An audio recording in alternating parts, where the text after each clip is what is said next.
very comfortable for us to all sit back and say, here in Tennessee, we don't have child abuse, especially not child sex abuse. We have investigators in every county in the state that deal with this every single day. Many of the cases we're involved with, it's a family member, a relative, a caretaker, someone very close to the child. I think it's very hard for the general lay community to wrap their arms around the issue that anyone would behave inappropriately with a child.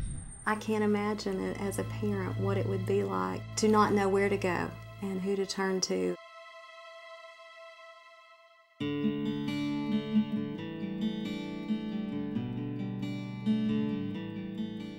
This is a safe place to come to and get information and get help.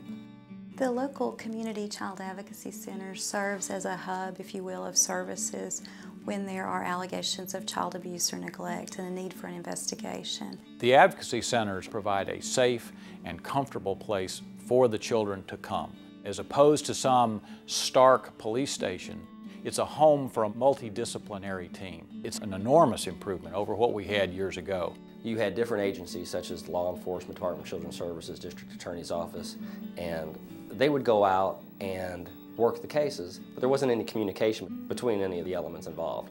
Oftentimes it meant multiple interviews for the children, it meant multiple interviews for the family. The importance of the team approach to the child just can't be overstated. It reduces the number of different people that a child may have to tell the story to. It's our belief that children shouldn't have to talk about traumatic events in their lives over and over again with different professionals. This way, we best serve the victim and we best serve the community at large.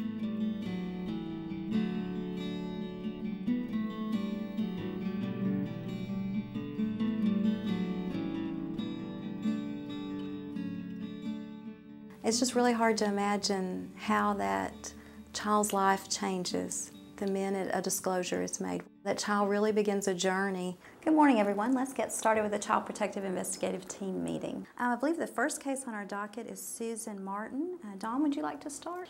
I received this case on August 1st. The child's name is Susan Martin. She's 10 years old. Susan, you didn't go out with the rest of the kids. Are you okay? You know, I've been worried about you. Susan's teacher noticed that she wasn't interacting with other children at school and wasn't being herself. What's going on, Susan? My stepdad has been touching my private areas. At that point, I made contact with the child at the school, and then I contacted Detective M. Hoff, and we scheduled a forensic interview for that afternoon. A forensic interview is a developmentally sensitive process for gathering information from a child. Well, Susan, I want you to know that this is a safe place to talk. You don't have to be scared or afraid to talk in here. You're looking for legally relevant information. It's not about helping them understand and process the experiences that they have had. The purpose of the interview is really to gather facts about what may have occurred to the child. Tell me what you know about coming here today. Well, I know it's because my stepdad did something he wasn't supposed to. I don't want anybody to touch me anywhere. The interview is observed by other team members on the Child Protective Investigative Team. Usually it's the Child Protective Services investigator who works for the Department of Children's Services and a law enforcement representative. I've only told one other person. Okay.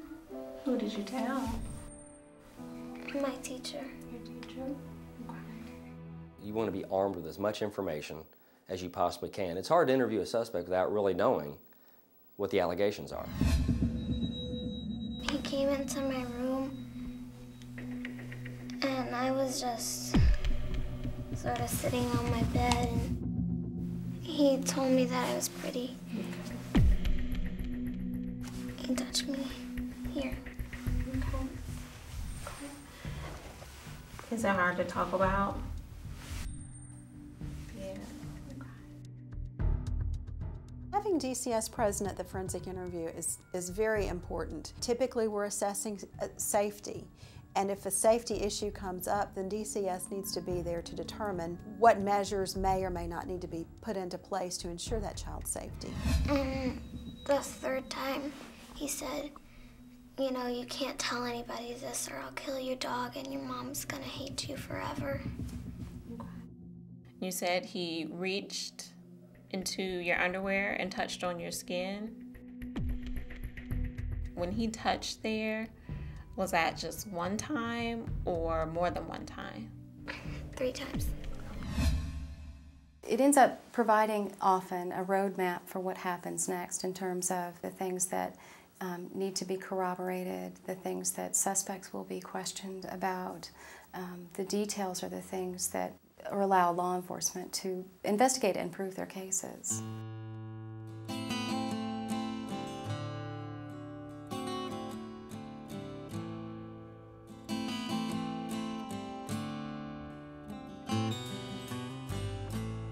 What about counseling? Are we scheduled to counseling for her yet? She's actually scheduled to start with me next week.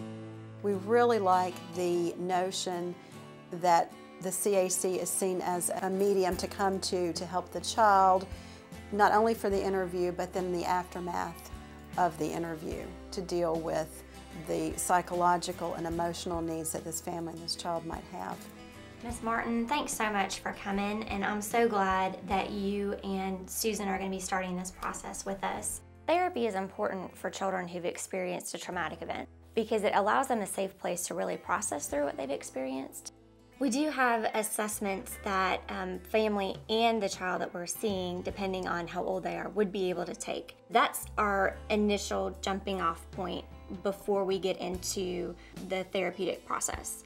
And then towards the end of therapy, we're gonna use that same assessment again. What you want is to see some change in those scores, and that's a really concrete way to see if what we're doing is helping. Before you can touch trauma work, you have to be sure that the child understands how to relax and cope with certain feelings. Ready? Breathe in. Push your belly up. Good. And breathe out. Let your belly sink. Very nice job. That was excellent. We want to be sure that they have a good understanding of what relaxation is supposed to feel like.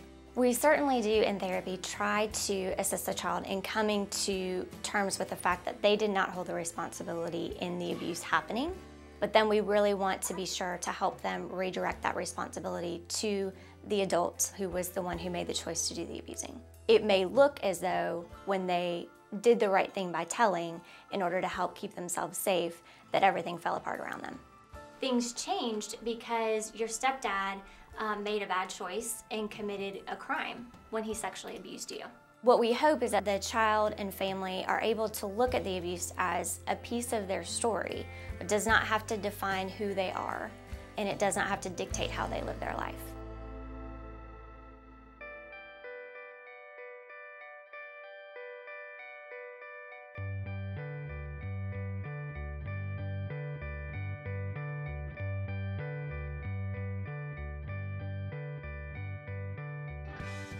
An additional benefit that many child advocacy centers have is to get the child familiar with what it's like to be in the criminal justice system, in the court system.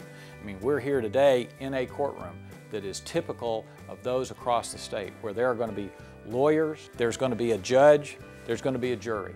That's all a very stressful and sometimes traumatic situation for children, young children, to get used to. Helping them at the end of that piece of the journey to deal with whatever a judge might rule. All of those are opportunities for the Child Advocacy Center to be there for that child. Having a Child Advocacy Center really leaves us with a sense that there's someone there still focused on that family. Someone is still wrapped around them, caring for them and making sure that this child is safe and that this family is going to heal from this experience.